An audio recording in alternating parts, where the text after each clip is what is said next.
that show the different things that were different on this car from any other Mustang. Steve McQueen's 1968 Ford Mustang GT from Bullitt wasn't just another muscle car in a movie. This Highland Green Fastback changed car chases forever, but its journey from Hollywood stunt car to the most valuable Mustang in existence involves secrets that even die-hard fans don't know. But why did they need two identical Mustangs that weren't actually identical? How did a car filmed being destroyed somehow survive for 50 years? And what made Ford wait decades to reveal where it was hiding? These are 20 weird facts about the Bullitt Mustang that will blow your mind. Number 20. The Highland Green color wasn't actually Highland Green.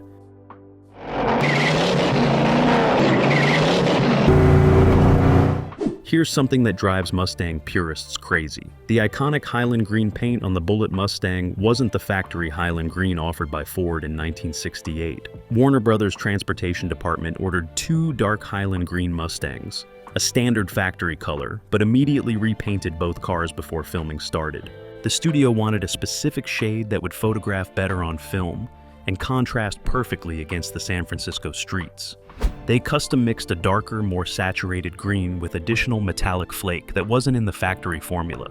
This custom color had more blue undertones than standard Highland Green, making it appear almost black in shadows, but vibrant green in direct sunlight. The modification was done at a body shop in Burbank, with both cars stripped to bare metal and refinished. The paint job cost $1,200 per car, a substantial expense in 1968. Ford's marketing department later capitalized on the film's success by promoting Highland Green as the Bullitt color, even though it wasn't technically accurate. When Ford released the 2001 Bullitt Tribute Mustang, they created yet another shade called Dark Highland Green, closer to the film cars but still not exact. The original custom mix formula was lost decades ago, making perfect color matching impossible. Modern Bullitt replicas use various interpretations, some too blue, others too dark, none perfectly capturing that specific shade that made the film car so distinctive under San Francisco's unique lighting conditions. Number 19. The two cars were deliberately built differently.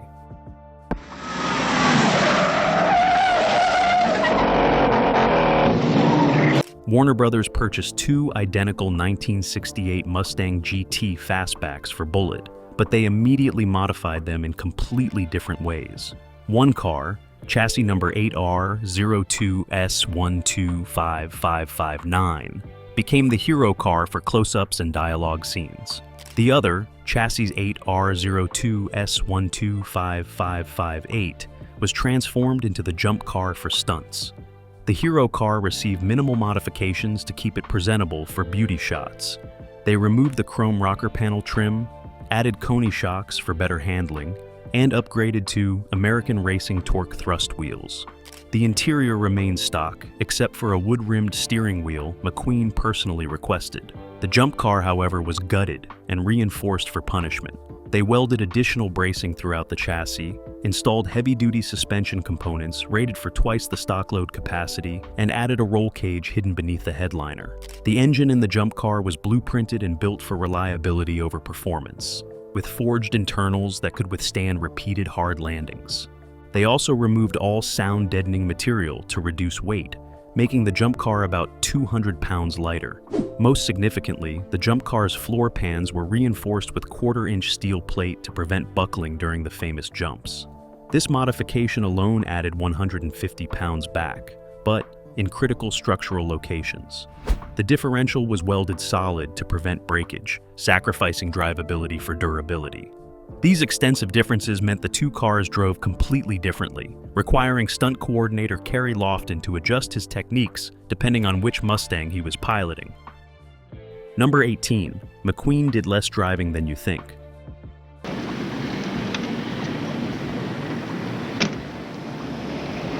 Steve McQueen's reputation as a driving enthusiast led everyone to assume he performed most of the Bullitt chase himself.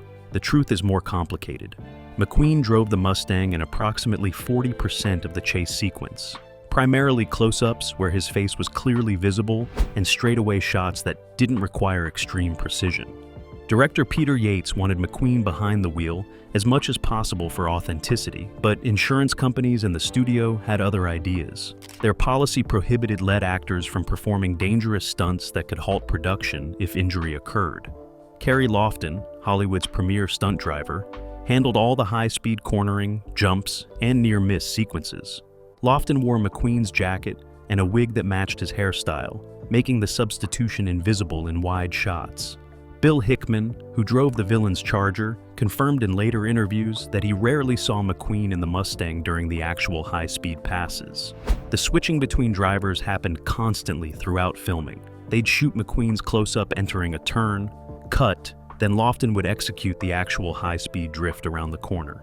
Editor Frank Keller seamlessly blended these shots, creating the illusion of continuous driving by one person.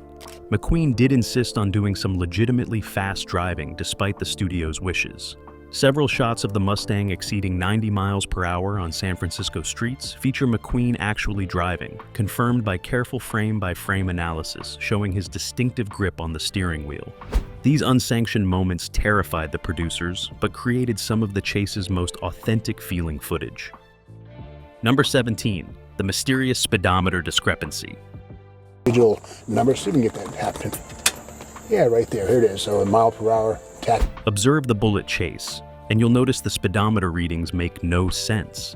Interior shots show the needle climbing past 110 miles per hour, but San Francisco's steep hills and tight corners make such speeds physically impossible. The production used 3 different techniques to fake the speedometer readings, each creating its own continuity problems. For some shots, they filmed the speedometer separately, with the car on jack stands and someone revving the engine in neutral, allowing the needle to climb without being constrained by actual road speed. These insert shots were edited into the chase regardless of the car's actual speed. Other scenes used a modified speedometer with the needle controlled by a hidden cable that a passenger could manipulate manually. This allowed precise control of indicated speed for dramatic effect, showing precisely what the director wanted, regardless of reality. The third technique involved filming real high-speed runs on closed roads, but these genuine speedometer shots were often used in the wrong scenes. A shot showing 80 miles per hour might appear during a slow speed sequence through Chinatown, while a 20 mile per hour reading might be cut into a freeway blast. The continuity supervisor apparently gave up trying to match speedometer readings to actual driving conditions. Modern automotive experts have analyzed the chase frame by frame, calculating actual speeds based on landmarks and elapsed time. Their conclusion suggests the Mustang rarely exceeded 70 miles per hour during San Francisco street filming, with higher speeds achieved only during the airport runway sequences shot separately. Number 16. The vanishing hubcaps continuity error.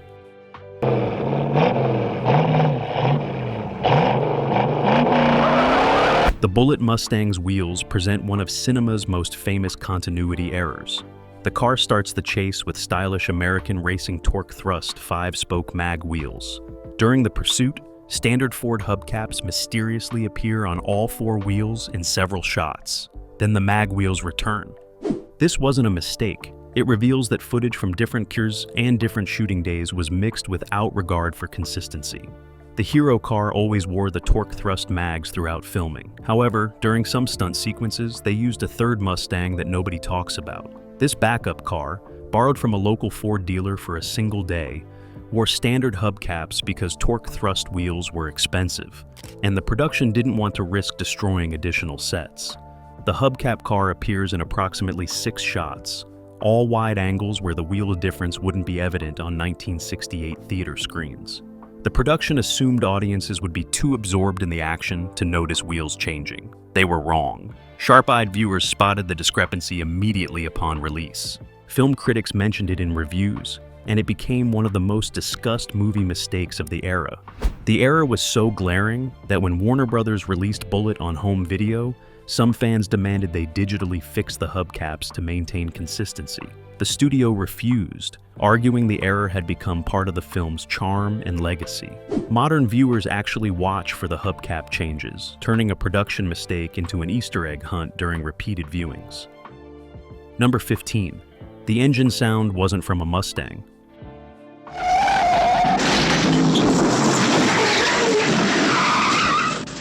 That aggressive, throaty exhaust note everyone associates with the Bullitt Mustang wasn't actually coming from the Mustang.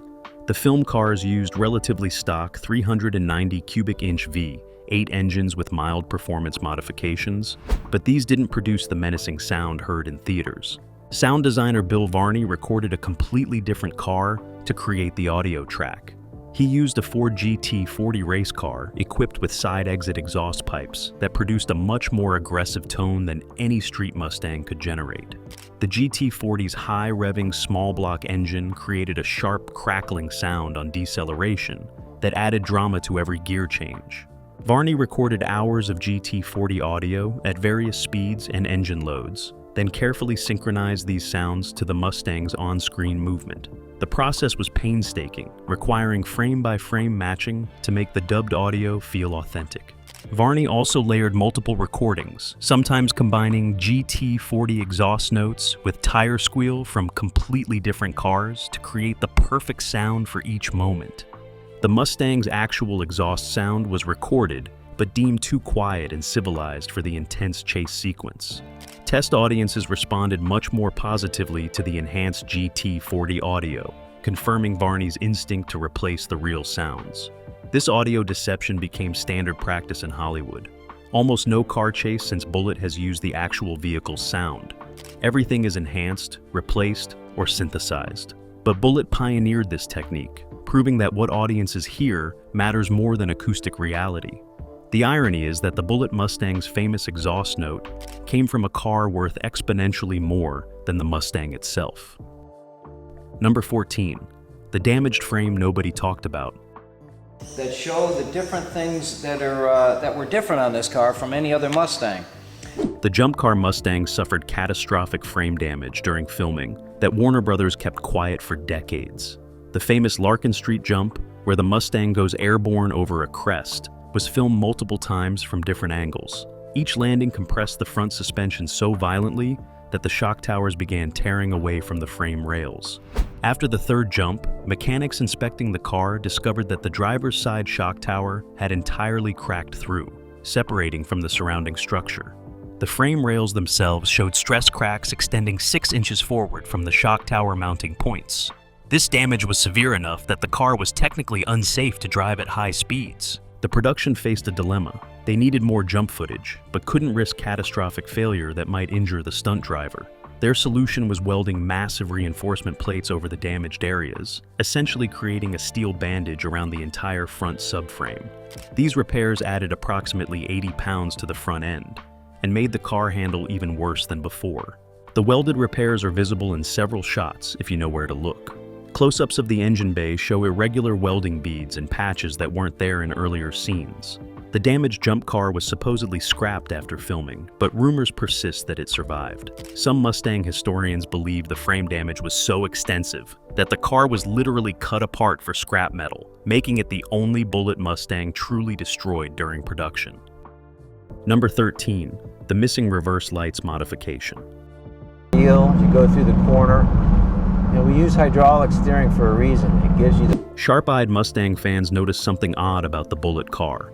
The factory reverse lights, which should illuminate white when backing up, were modified to remain dark. This wasn't an accident or a broken bulb.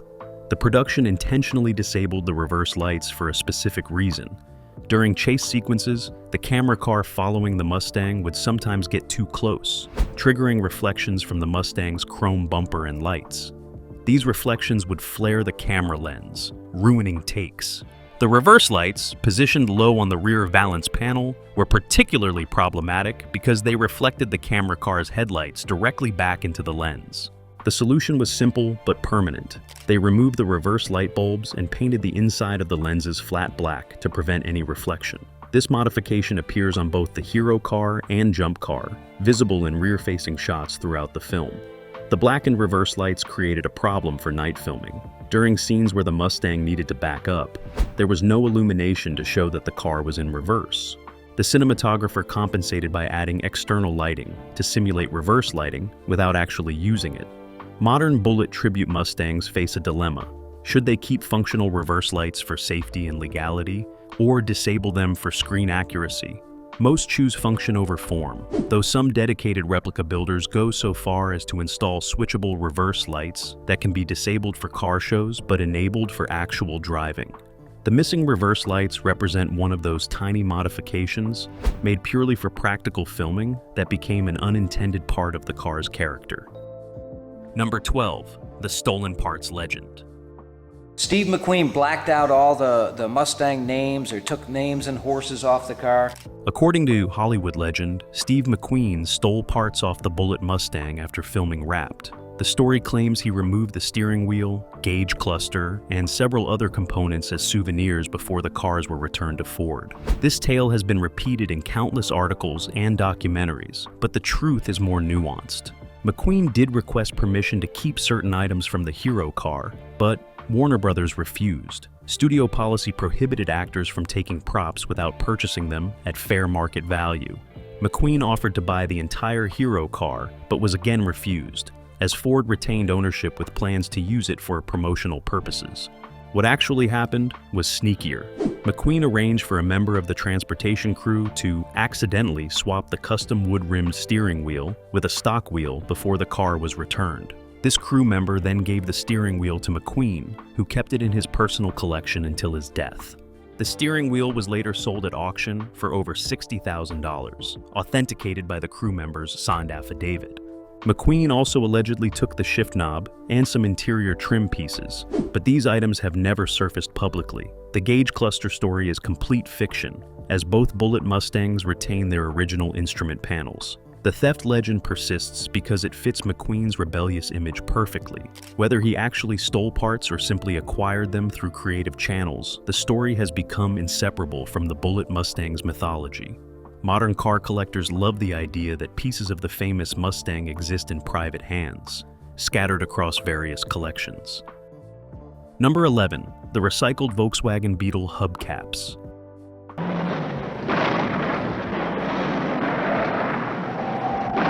Here's a weird detail almost nobody knows. During specific sequences, the production ran out of spare Ford hubcaps for the backup Mustang. In desperation, the prop department spray-painted Volkswagen Beetle hubcaps silver and mounted them on the Mustang for wide shots. The VW hubcaps were significantly smaller than Ford's, fitting loosely on the Mustang's wheel studs. But from a distance on a moving car, they were passable. This improvisation appears in exactly 2 shots during the chase, both very brief, wide-angle shots in which the Mustang is far from the camera. Film enthusiasts discovered this bizarre substitution decades later, when high-definition transfers revealed the hubcap's distinctive VW dome shape. The painted VW hubcaps were never meant to be seen clearly, just provide a silver flash in wide shots where detailed wheels weren't visible anyway. The desperation that led to using Volkswagen parts on a Mustang reflects how chaotic the Bullitt production became. They were filming guerrilla style on San Francisco streets with minimal permits, racing against time before authorities shut them down. The transportation department made do with whatever parts were available locally.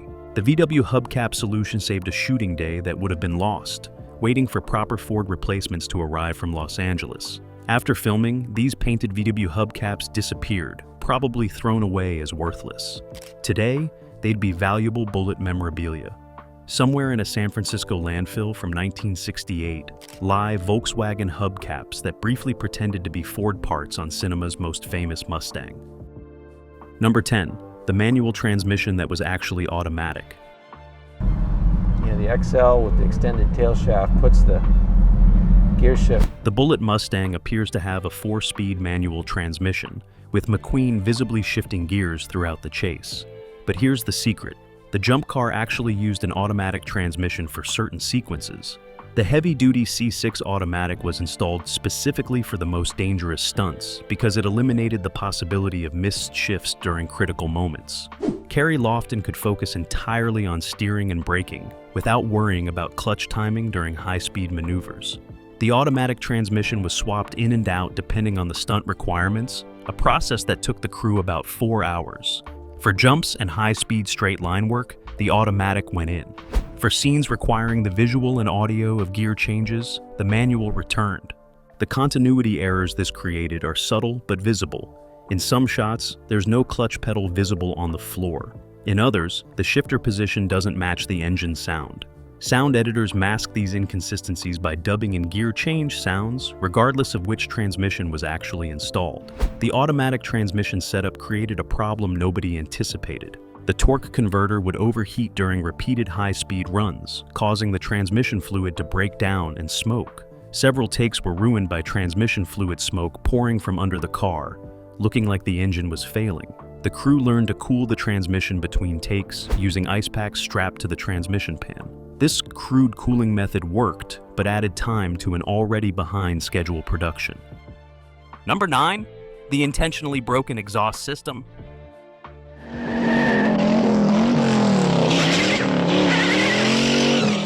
The Mustang's exhaust system was deliberately damaged to create a specific sound and visual effect.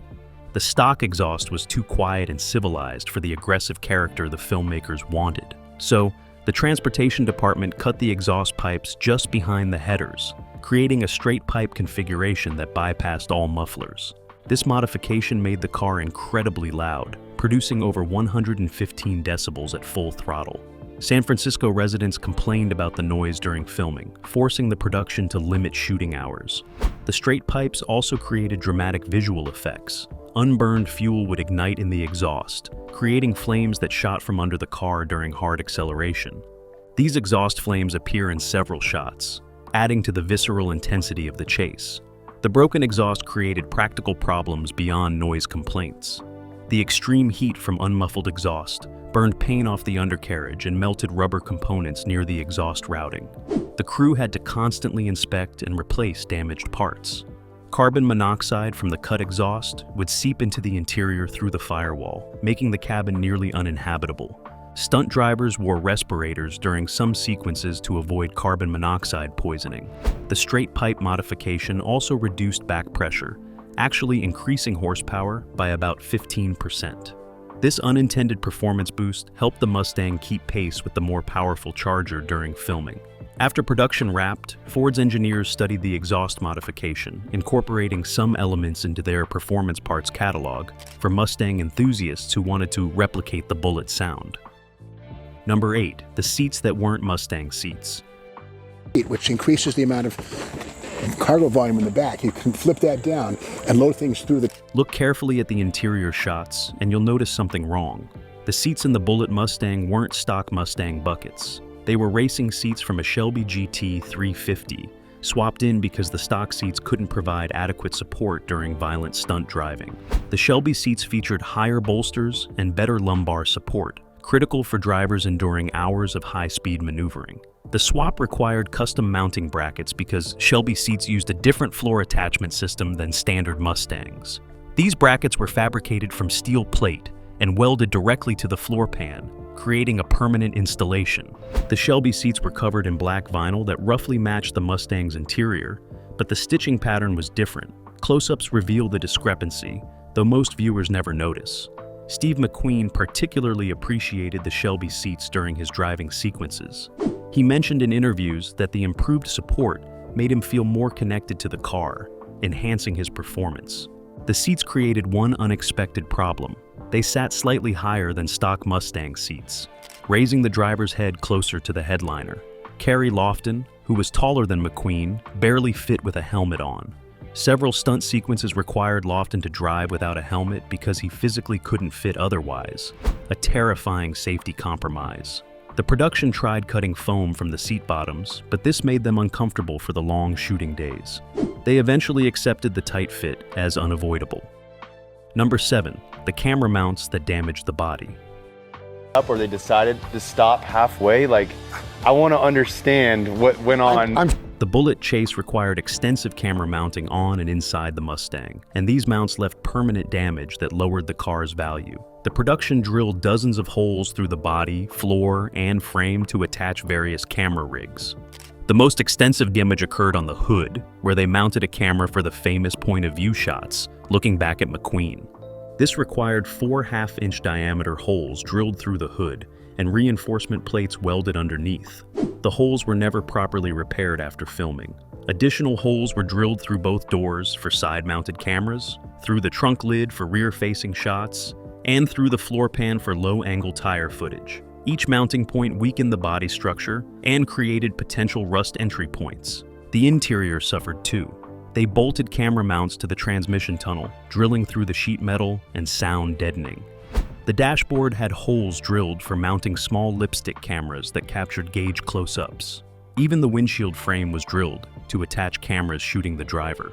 Most of these holes were filled with body putty after filming and painted over, but they remained structurally compromised. When the hero car was rediscovered decades later, many of these filled holes had rusted from the inside out, requiring extensive metalwork to repair properly.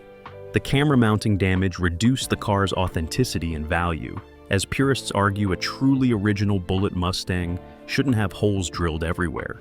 The current owner has chosen to preserve the holes rather than repair them, considering them part of the car's filming history. Number 6. The brake fade that nearly killed stunt drivers.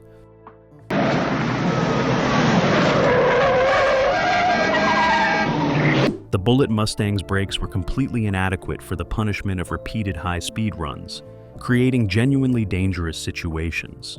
Stock 1968 Mustang brakes featured front discs and rear drums, decent for street driving, but woefully insufficient for sustained hard braking from high speeds. During filming, stunt drivers experienced complete brake fade multiple times, where the brakes would simply stop working after becoming overheated. Kerry Lofton described pumping the brake pedal with no response, relying entirely on downshifting and the emergency brake to stop. The production installed upgraded brake pads with higher temperature ratings, but these wore out incredibly quickly. The crew went through 6 complete sets of front brake pads during the chase filming. The rear drum brakes were even worse, overheating so severely that the brake fluid would boil, creating vapor pockets in the lines. The spongy pedal from boiled brake fluid terrified drivers who couldn't predict when brakes would or wouldn't work. After one particularly close call, where Lofton nearly rear-ended the camera car because the brakes failed, the production installed an auxiliary brake cooling system. This consisted of flexible ducts routing air from the front of the car to the brake rotors, a modification borrowed from racing applications. The cooling ducts helped, but couldn't completely solve the problem. The Mustang was simply too heavy, and the chase too demanding for the brake technology available. Modern Bullitt Tribute builds almost always upgrade to larger brakes and better cooling, understanding that replicating the original brake setup would be genuinely dangerous. Number 5. The fuel tank modification that violated safety rules. This is our premium fuel tank for all 64 through 68 Mustangs. These are made in North America. To extend driving time between refueling stops, the production installed a larger fuel tank that violated every safety regulation. The stock Mustang tank held 16 gallons, providing inadequate range for long chase filming sessions. Stopping to refuel meant losing valuable daylight and street access. The solution was installing a 28-gallon fuel cell from a racing application, nearly doubling capacity. This fuel cell was mounted in the trunk, eliminating the spare tire and creating a serious safety hazard. Racing fuel cells include foam baffles and safety features, but they're still essentially large gasoline containers in the passenger compartment. California Vehicle Code explicitly prohibited this configuration, but the production operated in a regulatory gray area. The oversized fuel tank created weight distribution problems, making the rear end significantly heavier than stock. This affected handling, causing the car to understeer more than normal. Stunt drivers had to adjust their techniques, learning to account for the changed balance. The fuel cell installation required cutting a hole in the trunk floor for the filler neck, permanently damaging the car's originality. Fuel vapor from the trunk-mounted cell would seep into the interior, creating both health hazards and fire risks. Crew members remember the car smelling strongly of gasoline whenever they opened the doors. The production kept fire extinguishers mounted inside the car at all times. Despite these risks, the extended range proved invaluable. The Mustang could run for hours without refueling, allowing the crew to capture the entire chase sequence without fuel stops, interrupting the flow. Number 4. The stunt driver's hidden roll cage.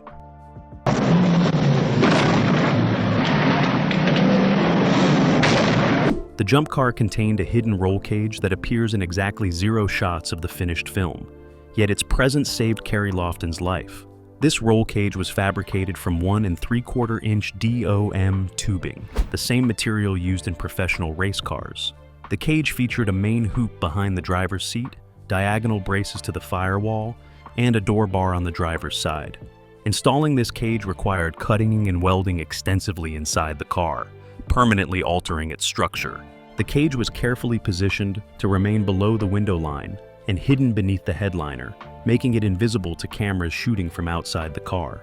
Interior shots were framed carefully to avoid showing the cage tubing. The padding on the cage bars was covered with black fabric matching the interior, helping it blend in during the few interior angles where parts might be visible. The roll-height added approximately 60 pounds to the car, but potentially saved Lofton's life during a filming accident that was never publicized. During one of the Larkin Street jumps, the Mustang landed harder than expected, collapsing the suspension and causing the roof to buckle inward. The roll cage prevented the roof from crushing into the driver's compartment. Lofton walked away shaken but uninjured, protected by the hidden safety structure. The buckled roof is actually visible in one brief shot that made it into the final film, though viewers typically don't notice. After this incident, the production reinforced the roof with additional bracing welded to the roll cage, further stiffening the structure. Modern examination of the Hero car revealed no roll cage, confirming it was installed only in the jump car. Number 3, the deleted crash scene that was too violent.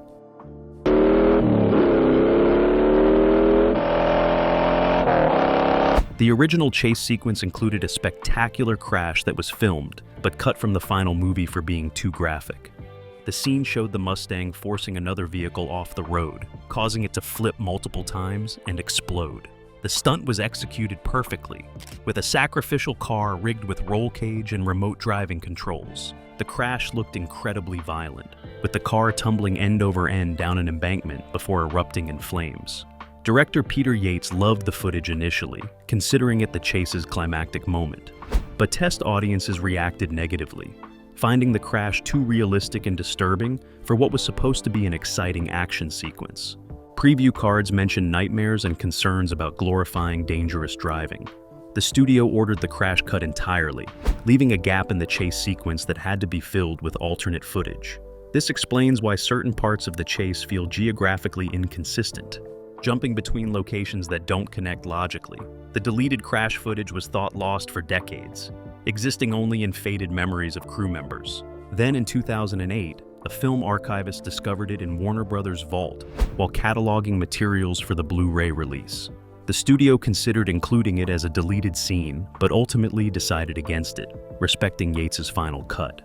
The crash footage has been seen by only a handful of people, remaining locked in the studio archive.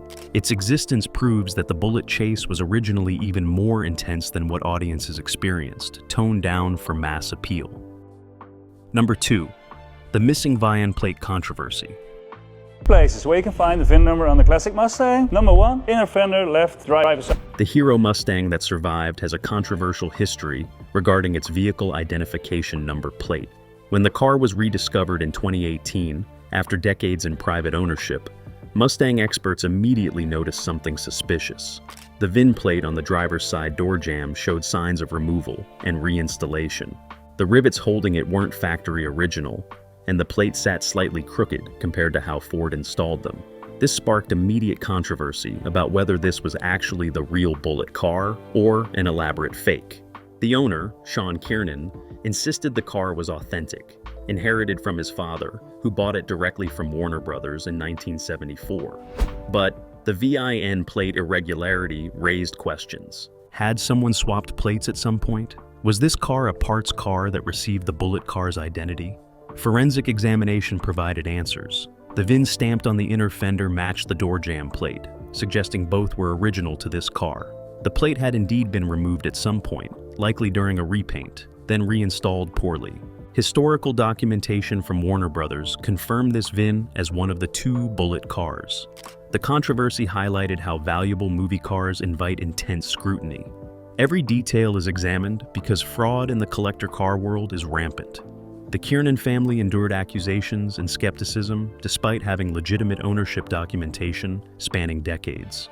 Ford's authentication committee eventually certified the car as genuine, examining build sheets, broadcast codes, and unique modifications that matched production records. The VIN plate controversy ultimately strengthened rather than weakened the car's provenance, as the extensive verification process proved authenticity beyond any doubt. Number 1. The 50-year disappearance and multi-million-dollar reappearance. The Hero Mustang's journey after filming reads like a mystery novel.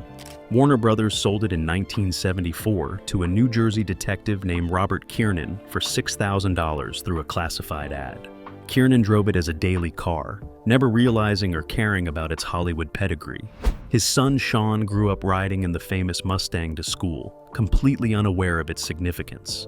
In 1977, Steve McQueen tracked down Kiernan and offered to buy the car. Kiernan declined, wanting to keep it for his family. McQueen tried multiple times over the years, each offer refused. The Mustang sat in the Kiernan family garage from 1980 through 2018, accumulating dust and deteriorating slowly.